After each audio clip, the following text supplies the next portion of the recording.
Саламатсыздар, урматтуу радиочулар, кутмандуу күнүңүздөр менен Парламент радиосу күндүн тартибинде программасы менен ОБО толкунунда бүгүн өзгөчө темага кайрылган отурабыз. Буга чейин Конституциянын 30 жылдыгына токтолсок, эми Кыргыз мамлекетинин улуттук жүзү болгон дагы бир негизги элементибиз бар. Бул улуттук валюта сом.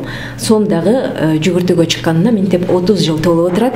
Кечээ 10 майда бул датанын өзгөчөлүгү белгиленди. Бүгүн ушул негизде улантып, студияга Жогорку Кеңеш депутаты, Жогорку Кеңештин бюджет, экономика, фискалдык саясат боюнча комитетинин төрагасынын орун басары Айсаракан Нышановна Абдибаеваны, ошондой эле Улуттук банктын расмий өкүлү Аида Карабаеваны чакырып отурабыз. Саламатсыздарбы? Студияга кош келдиңиздер. Майрамыңыздар менен улуттук валютабыз жүгүртүүгө чыккан тарыхы боюнча дагы алгач кеп баштап берсеңиздер. Саламатсыздарбы, урматтуу угуучулар? Биздин улуттук акча биримдиги болгон сом 1993 жылы 10 майда жүгүртүүгө чыгарылган. Бул акча бирдигин жүгүртүүгө чыгаруунун себеби эң негизгиси Союз тарагандан кийин ар бир мамлекеттин өзүнүн акча бирдиги болуш керек болгон. Ошондуктан биздин мамлекет өзүнүн акча бирдиги болгон сомду кабыл алып, ошо жүгүртүүгө чыгарууга чечим кабыл алынган. Ошо биздин сомубуздун мына 30 жылдык юбилеи болуп калды. Азыр биз биринчи сомдун күчтүүлүгү ушунчалык деңгээлде болгон рубльдин 1 миллионуна туура келген 5000 биздин сомдорубузчу. Ошондой соотношениеде болуп кабыл алынган. Ошол убакта биздин сомубуз аябай күчтүү, туруктуу, биздин мамлекетибиздин акча бирдиги катары өзүнүн деңгээлин сактап турган мезгил эле. Себеби эстеп кетсек, баягы рубль өзүнүн чындыгында баягы баасын жоготуп, акча деген баасын жоготкондо кандай жоготот? Канчалаган акчага келген товарга салыштырмалуу бааланат да. Ошол убакта ошол биздин рубль Союздагы барлык мамлекеттер колдонгон рубльдин деңгээли чындыгында төмөн түшүп кеткен. Биз ошол, менин эсимде бар, биздин банктарда алмашылганда каптап алып келишкен да рубльдарды. Ошол убакта деле менин оюмда ушу биздин элибиз бай болгон экен деп ойлоп калам да. Акчаны алмаштырууга белгилүү бир суммага эле уруксат берилген да. Ошондо сомду мынанча лимит бар болчу, лимит чек коюшуп, ошо чек менен гана алмаштырасыңар деген чектөө болгондуктан көпчүлүгү болбосо дагы баягы ооруп больницага түшкөндөр болгон да. Себеби акчасы көп болгон ошо адамдардын. Мен ошону эстеп, жөндөн жөн күйүп кетпесин деп, күйүп кетишкен да. Себеби чектелүү гана суммасын алмаштырганга уруксат берилген, калган акчасын алмаштыра алган эмес да. Кийин дегенде деле менин оюмча ошо өзүнүн баасын жоготкон ошол акчаларчы. Ошондуктан биздин сомубуз ошол башынан туруктуу, өзүнүн баягы деңгээлинде турат деп айта алам азырга чейин.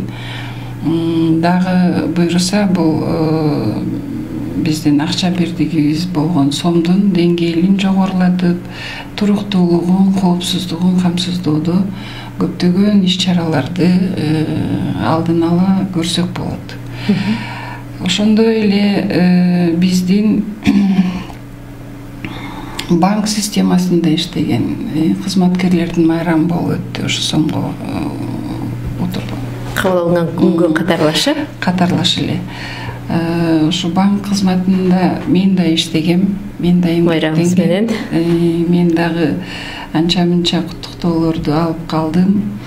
Деги эле биздин мамлекетте банк системасында иштеген кызматкерлердин баарын ушул майрамыңыздар менен куттуктаймын. Биздин банк системасындагы иштеген кызматкерлердин тапкан эмгек акысы ак туура деп ойлоймун. Себеби биздин ушу союз малынан эле ушу банк системасында иштөө өтө тыкандыкты, өтө жоопкерчиликти, өтө мындай тактыкты талап кылган кесип. Эсиңиздерде болсо керек, ушу союздун убагында элдер жаңы жыл тосуп атса, биз банктагы балансты чыгарабыз деп отурчубуз да банкта. Ошон үчүн бул кызматкерлердин мээнети аябай мындай баалаганга татыктуу.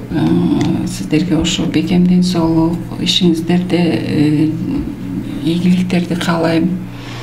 Дайыма ошо биздин банк системасында иштеген кызматкерлердин ак ниеттүүлүгү, тактыгы, жоопкерчиликтүүлүгү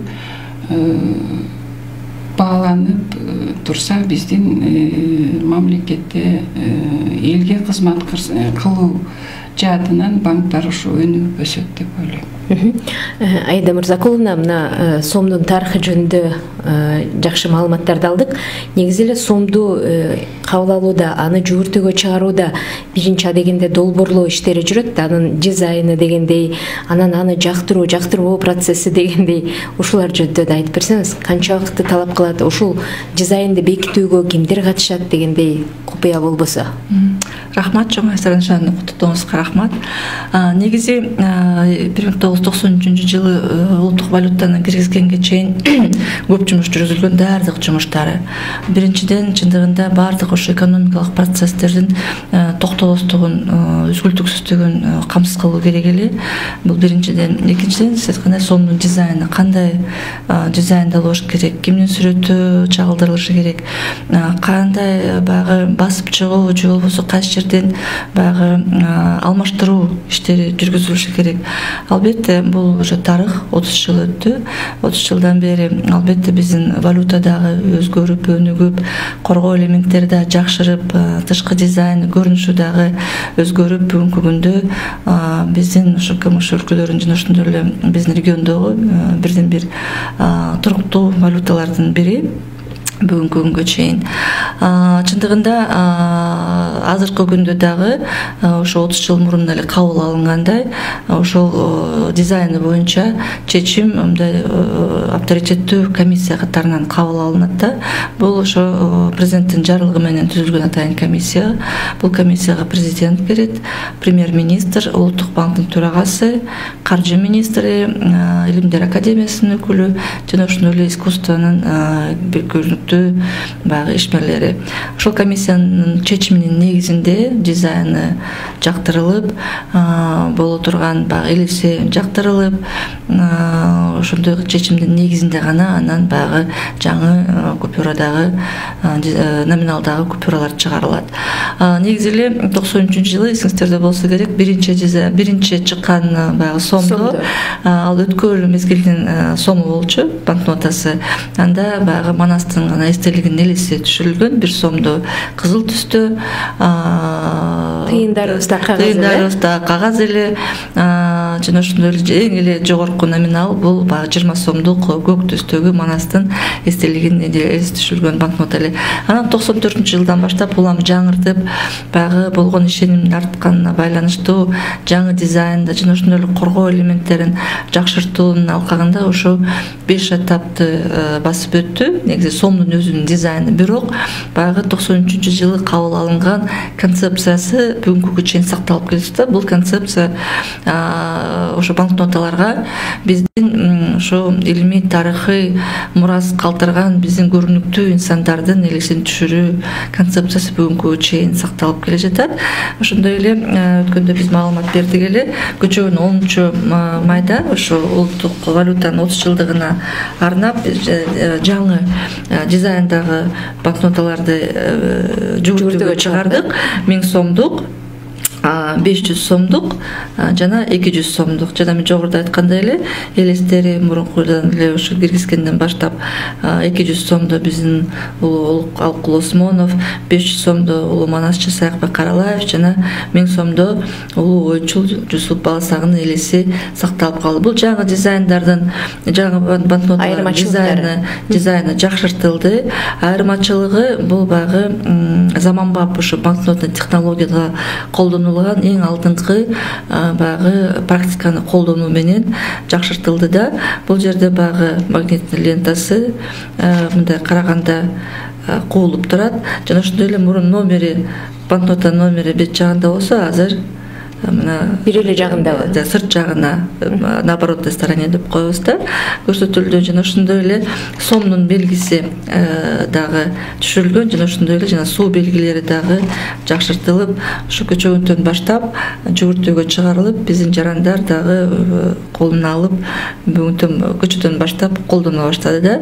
Негизи эле Улуттук банк ушу банкнотаны жакшыртуусун жана ошондой эле жана акча жасалмоого жол бербөө үчүн алдын ала ушундай алдыңкы технологиялар колдонуу менен жакшыртуунун үстүндө иш алып барабыз да.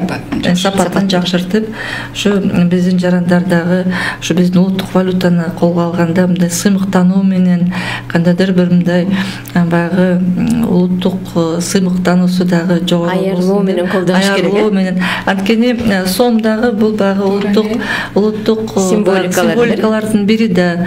Конституциябызга мына 30 жыл болду. Ошондой эле мына катарлаш сомубуз дагы 30 жашка чыгып, мына көчөгүнү доллардан, евродан кем калбаган дизайн болуптур да. Мага жакты. Сөзүңүздү берип коеюн. Рахмат. Анан кийин ушуларды басып чыгаруу боюнча мисалы башка мамлекеттик сатып алууларга келгенде тендер жарыялоо деген сыяктуу камсыздоочу тараптарды тандайт го. А сиздер басып чыгаруучу тараптарды кантип тандоо жүргүзөсүздөр? Тендердин негизинде атайын ошо бизге баягы сапаттуу банкнота басып чыгара турган мындай авторитеттүү компаниялар белгиленет. Тендердин негизинде баягы баасы туура келсин, анын тажрыйбасы, канча валюта чыгарган. Бүгүнкү күндө 2 компания чыгарат. Бул Франциялык Абертюр компаниясы жана ошондой эле Америка шведтик компания Crane Currency деген 2 компания ошо биздин сомду даярдап берет да. Бул канчада бир жаңыртылып туруш керек? Өзүнүн мөөнөтү барбы? Колдонуу мөөнөтү? Кандайдыр бир негизи эле биз дайыма жаңыланып турабыз. Бул жаңы дизайн быйыл чыкты, бирок ошо жасалмалыктан сакташ үчүн негизи коргоо элементтери мындай жакшырып туруш керек да.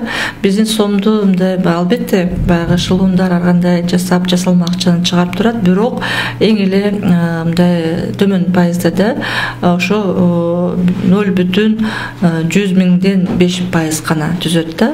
Анткени коргоо элементтери абдан жогору болгондуктан мындай жасалмоо дагы кыйыныраак болот да.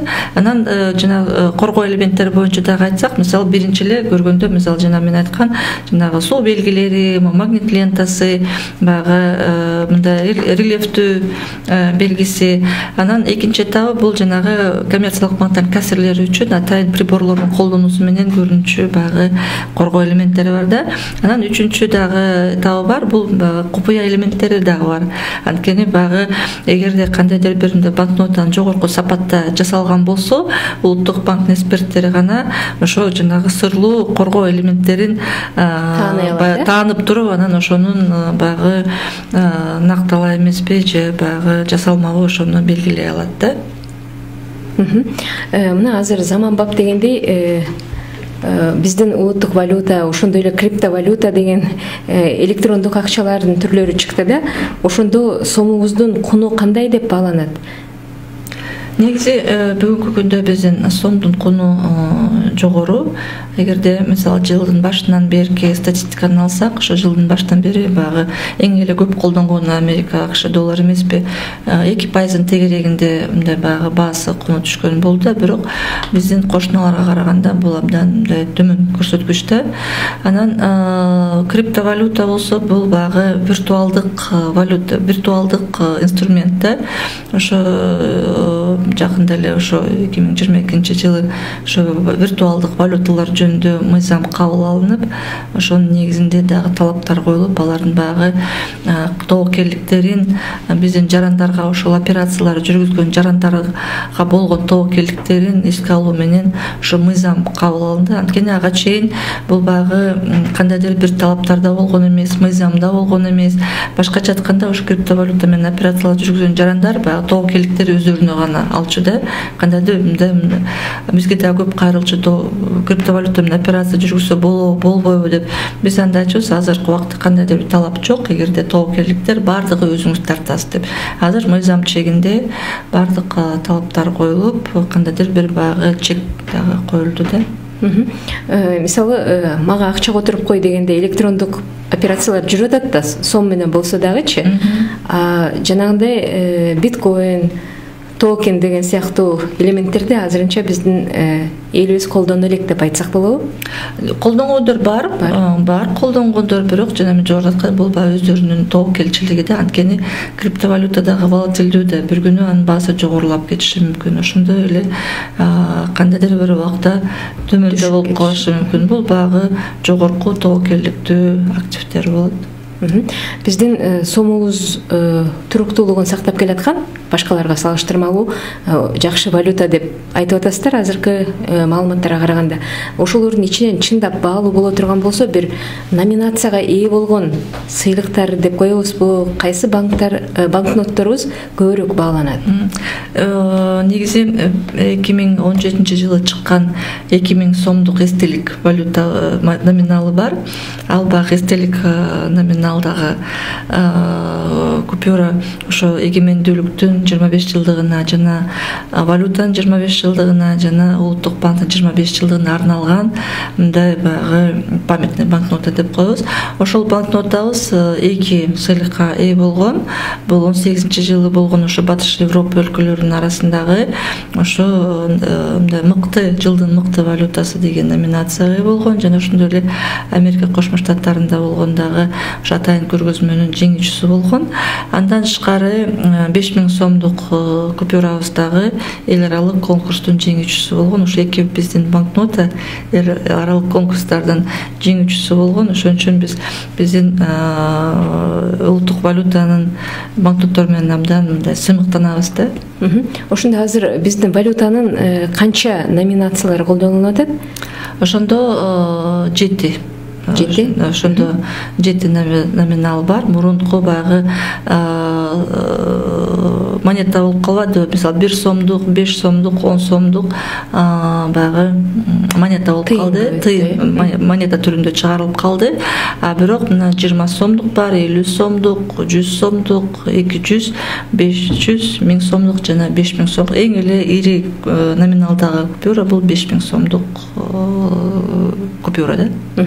Эми айрымдар ыңгайлуу болсун деп тыйынды сактоо да көп деле этияттыкты талап кылбаса, ал эми купюраларды сактоо бир топ этияттыкты талап кылат. Элге кандай деп кеңеш берсе болот? Албетте, негизи улуттук валютаны жүгүртүүгө чыгарып, анын тазалыгын сактап, тытылган, бузулган, эскилиги жеткен банкноталар баягы улам колдон колго өтүп, анан жүгүртүүдөн улуттук банк тарабынан алынып турат да. Алынган валюталарды улуттук банк утилизация кылып, жыл сайын 180 тоннага жакын валюта баягы утилизация болот да.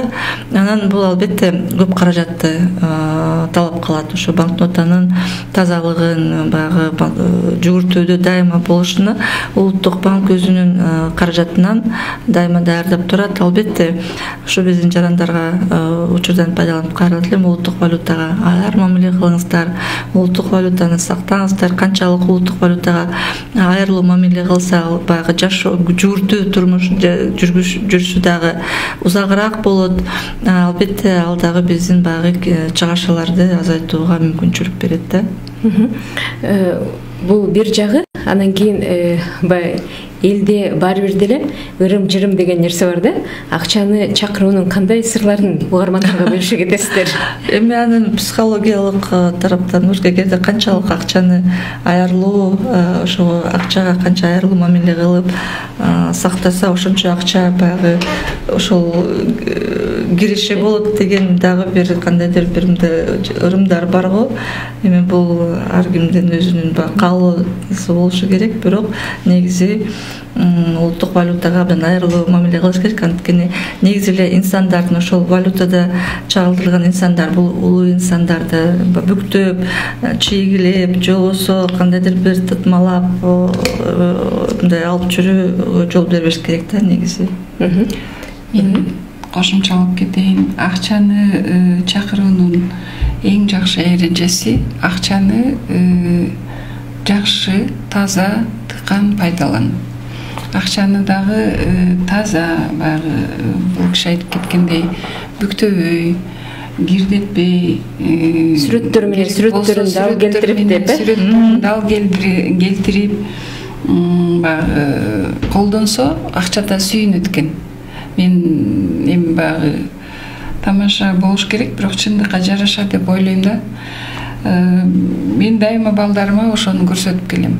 Мындай кылып алып жүргүлө деп. Анан бизди же банкта иштегенде үйрөтүп койгонбу, ошо баягы чоң купюраларды аркасына, алдына майда купюраларды коюп, ошентип баягы тартипте, ошол тартипте кармаса, ошондо акчада сүйүнөт экен да. Сүйүнүп, анан ошо адамдан кеткиси келбейт экен. Улам келип турат. Да, кайра келип турат экен. Мисалы азыр кезип тургандай 200дөн 1000 сомго карай кеткени туура да, демек. Ушу туура. Мен негизи эле токтолуп кетейин деген оюм, мына биздин улуттук валюта алгачкы жолу ушу жүгүртүүгө кирген жылы биздеги $1 4 сомго бааланган экен да. $1 4 сомго бааланганда рубльга айлантканда 1 сом 200 рубльга бааланган экен да. Анан азыркы курсту баарыңыздарга белгилүү. Биздин азыр 1 сом рубль менен теңдей эле болуп калды, тең ата. Кайра теңдей эле болгон жок, 200 рубльга караганда түштү. Доллар көтөрүлүп кетип атат да. Ошондуктан биздин элибизге, мамлекетибизге, экономикалык өсүшүбүзгө себепкер ушу биздин улуттук акча биримдиги болгон сомубузду туруктуу, коопсуз, баягы өзүнүн деңгээлинде сактоону иш чараларын көрүшүбүз керек.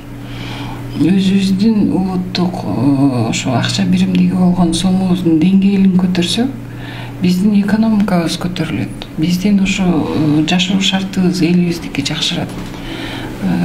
Ошо азыркы улуттук банктагы кызматкерлерге, биздин банктагы кызматкерлерге ошо айтып кетейин деген оюм. Биздин сомубуздун деңгээлин, биздин сомубуздун туруктуулугун, коопсуздугун көтөрүп, мына азыркы эле берип аткан эле бир эле мисал кредиттер. Ошо кредиттердин сом менен бериле турган кредиттерди көбөйтүп, пайызын түшүрүп берсеңиздер, ошо биздин мамлекетке өнүгүп өсүшүнө, экономикалык жактан ошо өнүгүп өсүшүбүзгө кошкон салымыңыздар болот деп айтып кетет элем. Рахмат. Анан кийин номиналдар боюнча айтып кеттик. Буга чейин мисалы Абдылас Малдыбаев, Бүсара Бейшеналиеванын сүрөттөрү түшүрүлгөн дагы биздин сомдорубуз бар эле. Азыр алар коллекциялардын катарына эле толуктап калды да? Азыр чындыгында ошо майда купюралар негизи эле биздин баамдоолор боюнча абдан мындай көп колдонулчу ошо майда купюралар болчу да. Албетте алар бат эле баягы эскилиги жетип баягы көп каражат талап кылган болчу да. Ошондуктан ошо 2008-9 жылдары ошо 1 сомдук, 3 сомдук, 5 сомдук жана 10 сомдук монеталар чыгаруу чечимин кабыл алган. Анткени монеталардын негизи баягы жүгүртүү мөөнөтү жогорураак, алар баягы тытылып кандайдыр бир эскелеги жетпейт. Ошон үчүн ошондой чечим кабыл алынган. Албетте ал баягы бүгүнкү күндө коллекциядагы банкноталар бул уже тарых, улуттук валютанын улуттук банктын тарыхы болуп калды. Биздин улуттук банктын музейинде дагы бардыгы көрсөтүлгөн. Учурдан пайдаланып улуттук банктын музейине келип конок болуп кеттиңиздер. Мисалы, билесиздер, да кайрылы ырым-жырымга кайрылгым келип атат да. Мурда Союздун учурунда 3 тыйындык, 5 тыйындык балдардын киндигине чаптап, чыкпасын деп ырымдап эме кылып койчу эле да. Курамында жанагындай жез, пайдалуу организмге заттар бар деп. Биздин ошондой тыйындарыбызда пайдалуу кандай элементтер бар? Негизи бул болоттон жасалган 10 тыйындык, 50 тыйындык монеталар болоттон жасалган жана латунь менен жалатылган да. 1 сомдук, 3 сомдук, 5 сомдук, 10 сомдук монеталар болоттон, бирок никель менен жалатылган. Ушундай баягы составында ушундай монеталарды. Негизи биздин монеталардагы кооз абдан туруктуу. Анан 10 жылы дагы баягы жакшыртуу, коргоо элементтер монеталарды дагы жасаган учурлар болгон. Ошондуктан баягы коргоо элементтерин жакшыртуу алкагында жана рельефине 10 сом деген жазуу дагы майда билинбеген жазуулар бар. Албетте 10 сомдук монеталарды дагы жасалмоо учурлары болуп бизге дагы кезигишкен да, ошондо чечим кабыл алынган. Рахмат, анда атайын студияга келип бергениңиздер үчүн. Урматтуу радиочулар, өзүңүздөр уккандай, ментеп Кыргыз Республикасынын негизги символикаларынын бири улуттук валюта сомго дагы 30 жыл толуп отурат. Анын учурдагы ролу, жалпы баасы, наркы жөнүндө сөз кылып, бүгүн студияда мейманда Жогорку Кеңеш депутаты Айсара Абдибаева, ошондой эле Улуттук банктын расмий өкүлү Аида Карабаева болду. Программаны мен Кипарис Осурахманова алып бардым, режиссерлук пультта Ашым Полотов болду. Саламатта болуңуздар.